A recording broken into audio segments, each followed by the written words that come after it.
When you're reading the book of Lamentations, it's a lament by Jeremiah, who wrote the book of Jeremiah, wrote Lamentations, and it's a lament.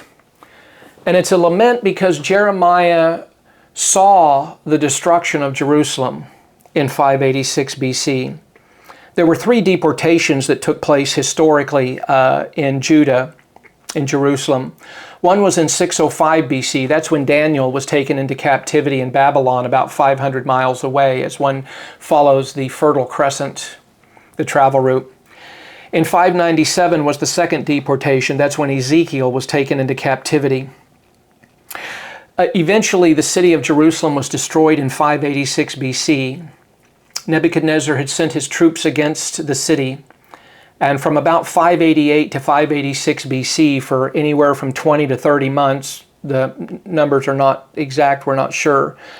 But for nearly 2 years, he laid a siege. Now, a siege is when they basically put an army around the city and cut off its food supply. They starved them out. And when you read through Lamentations chapter 2 and chapter 4, verse 10, you'll find references to where people were so starved that they were engaging in forms of cannibalism. It was that bad. It's really a very, very difficult book to get through and to see the destruction. But Jeremiah saw the destruction of Jerusalem. He saw it with his eyes. And as they broke down the wall, they came into the city and they slaughtered by the tens of thousands. They burned the city to the ground. They destroyed the temple that Solomon had built centuries before. And they led tens of thousands of people into captivity. And as Jeremiah watches the city burn to the ground and the walls are torn down and the people are destroyed and many are being led away in chains, he's watching this and he writes his book of Lamentations. And in the midst of this horrific historical event, which is very, very difficult to think about, he begins to experience great trauma in his soul. And none of us are impervious to the pressures of life. None of us are. And in verse 17, he says, "My soul has been rejected from peace." He says, "I have forgotten happiness. So I say, my strength has perished, and so has my hope from the Lord."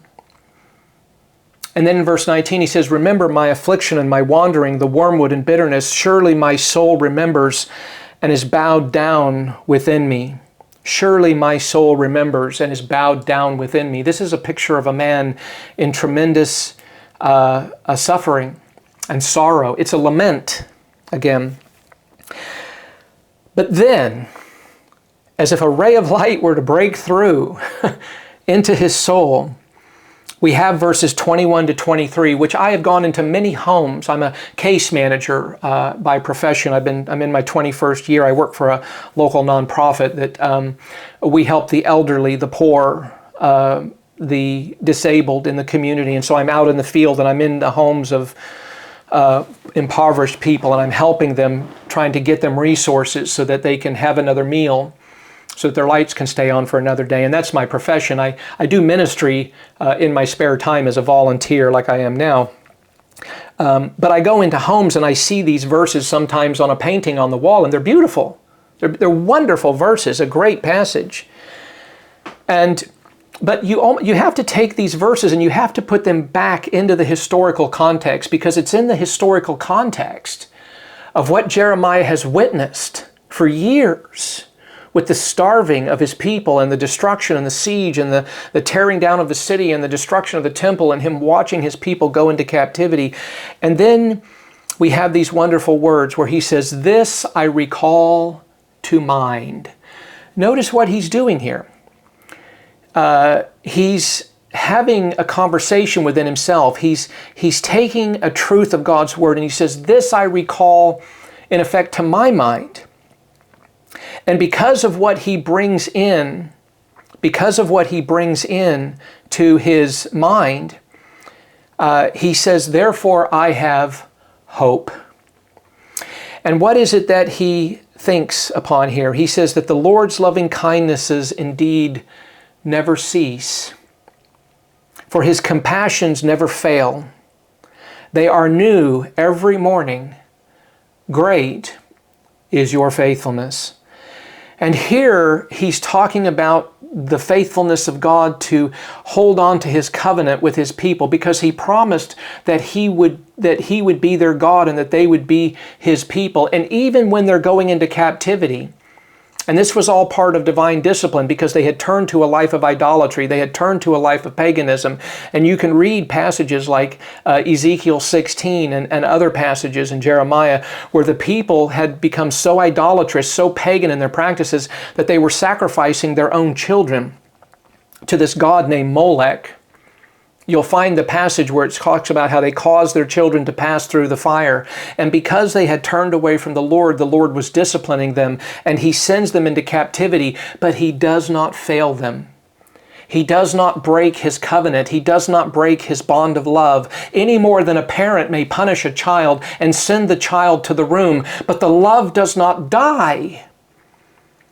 And even when the child is grounded, I remember being grounded to my room. My grandmother grounded me to my room. But you know what? I still got a meal. I still had clothes to wear and a roof over my head. Yeah, I was being punished, but love didn't die.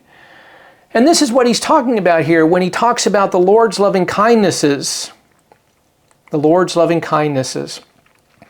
And the word loving kindness here translates the Hebrew noun kesed. Kesed in the Hebrew, and it literally means loyal love. It means faithful love. It means commitment love. And in the midst of all of the trauma that he's witnessing, he recalls this to mind, and he recalls that God is a God of love, and he's a God of compassion, and he never fails. Great is your faithfulness, he says. And the verb translated recall here in verse 21, we seem to have a voice on here. The verb translated recall in verse 21 is ashiv from the Hebrew root shuv, meaning to turn back. And the form of the verb is in the hiphil verb stem. I know I'm getting technical here, but it's the causative verb form. And it literally means I cause to return to mind. In other words, this is Jeremiah seizing his thoughts. He's applying 2 Corinthians 10:5, where we are bringing every thought into captivity to the obedience of Christ. It's that mental focus. So Jeremiah wasn't passively remembering. He was actively and intentionally forcing truth into focus, dragging his thoughts from despair and anchoring them in the character of God.